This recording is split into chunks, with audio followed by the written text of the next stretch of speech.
बऱ्याच वर्षानंतर राज आणि माझी भेट व्यासपीठावरती झाली.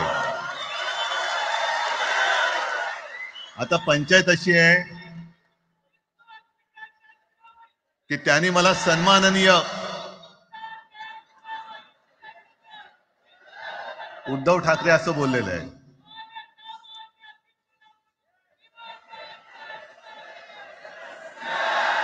ठीक आहे. आणि साहजिकच आहे की त्याचंही कर्तृत्व आपण सर्वांनी पाहिलेलं आहे.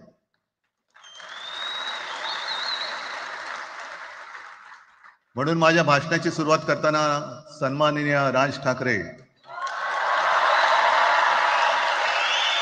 आणि जमलेल्या माझ्या तमाम मराठी हिंदू बांधवांनो, भगिनींनो आणि मातांनो,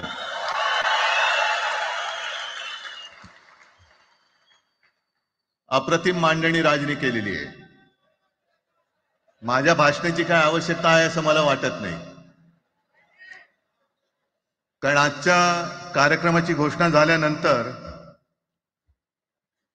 साहजिकच आहे सगळ्यांचं लक्ष हे आज भाषणाकडे आहे. पण वैयक्तिक मला असं वाटतं की आज आमच्या भाषणांपेक्षा आमचं एकत्र दिसणं हे महत्वाचं आहे. सर्वप्रथम मी इकडे समोर सगळेजण बसलेत, ज्यांनी ज्यांनी मराठी भाषेसाठी पक्षभेद विसरून एक मराठी माणसाची वज्रमूठ दाखवली, त्या सगळ्यांना धन्यवाद देतोय. दीपक पवार पण त्याच्यात आहेत, सगळेच आहेत, मुणगेकर साहेब आहेत, सुप्रियाताई आहेत, सगळेच आहेत. कोणाकोणीची नाही. महादेवराव बसले. महादेवराव आपल्याला सुद्धा बऱ्याच वर्षांनी पाहिजे. काय वेळेला काय जानकर बी अनजान होते, असं होतं. पण एक गोष्ट नक्की की आमच्या दोघांमध्ये जो काही अंतरपाठ होता तो आनाजी पंतांनी दूर केला.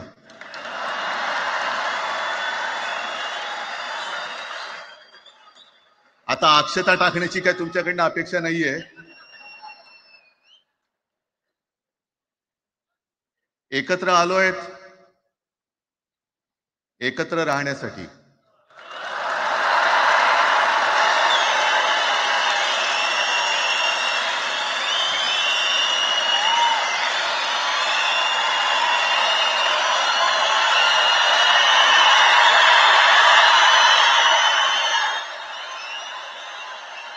आणि मला कल्पना आहे, आज मला कल्पना आहे की अनेक बुवा महाराज हे बिझी आहेत.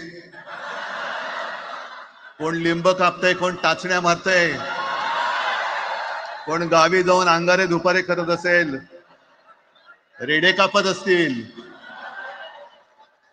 त्या सगळ्यांना सांगतो, या सगळ्या भोंदूपणा विरुद्ध माझ्या आजोबांनी लढा दिला होता आणि त्यांचे आम्ही वारसदार म्हणून तुमच्या समोर उभे ठाकलेलो आहोत.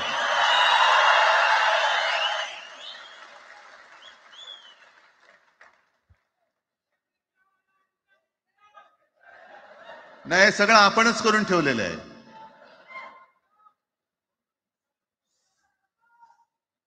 भाषेवरनं जेव्हा एखादा विषय निघतो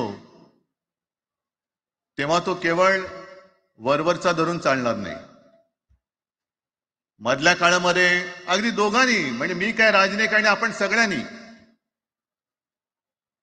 या नतद्रष्टांचा अनुभव घेतलेला आहे.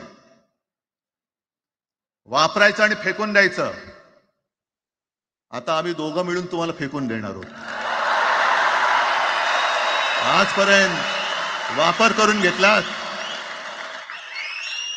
अरे डोक्यावरती जर का शिवसेना प्रमुख नसते तर तुम्हाला ओळखत कोण होतं या महाराष्ट्रामध्ये?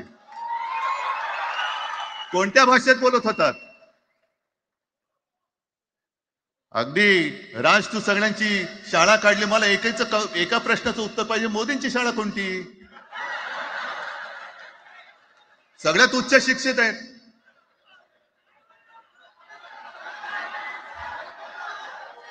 पण हे जे काय यांची मध्यंतर मी बोललो ना, भाजप ही अफवांची फॅक्टरी आहे.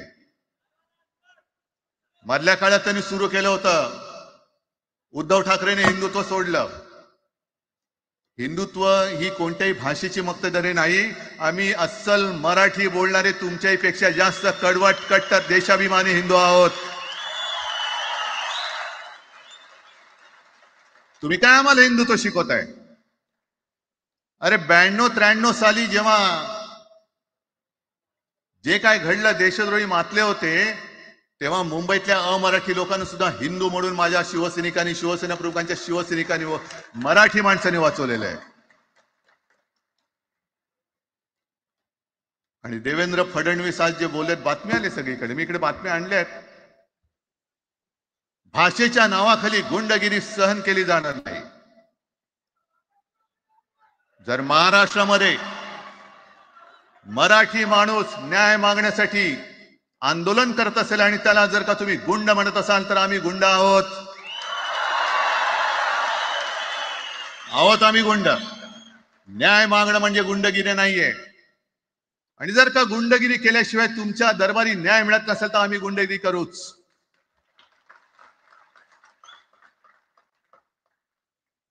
पण हे सगळे राजकीय वाडगे, देवेंद्र फडणवीसांची आजचं वक्तव्य म्हणजे मला संयुक्त महाराष्ट्र चळवळीच्या वेळेला सखा पाटलांनी केलेलं एक वक्तव्य आठवते. हे असेच तेव्हाचे, जो दिल्लीत बसतो त्याचे पाय चाटणारे इथले राज्यकर्ते असतात, ते त्यांना मी बाडगे म्हणतोय.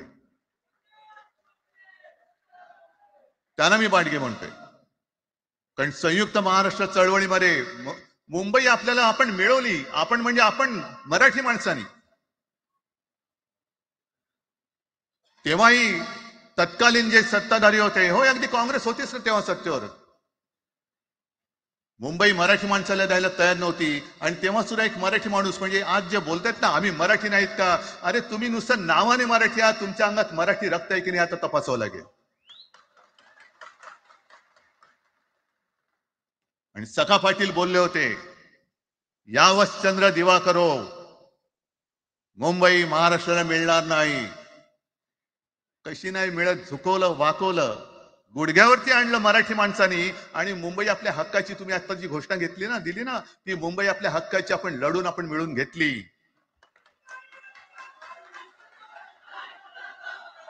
कशासाठी हा सगळा तुम्ही घोळ घालतात? पण याच्या मागे मी जे माझ्या डोक्यात जो एक विचार आहे, पटतं की नाही बघा. हे यांचं सध्या जे काय चालू आहे, म्हणजे आधी आपल्याला सुद्धा वाटलं होतं. कारण तेव्हा काश्मीरमध्ये 370 कलम होतं, ते हटवण्यासाठी शिवसेनेने पाठिंबा दिला. आणि तेव्हा यांनी घोषणा दिली होती, एक निशाण, एक प्रधान, एक विधान. बरोबर आहे, देश एक असला पाहिजे, संविधान एक असला पाहिजे, निशाण सुद्धा एकच, तो आपला तिरंगा असला पाहिजे. भाजपचं भांडी पुसायचं फडकं असतं कामा नये. ते फडकं म्हणजे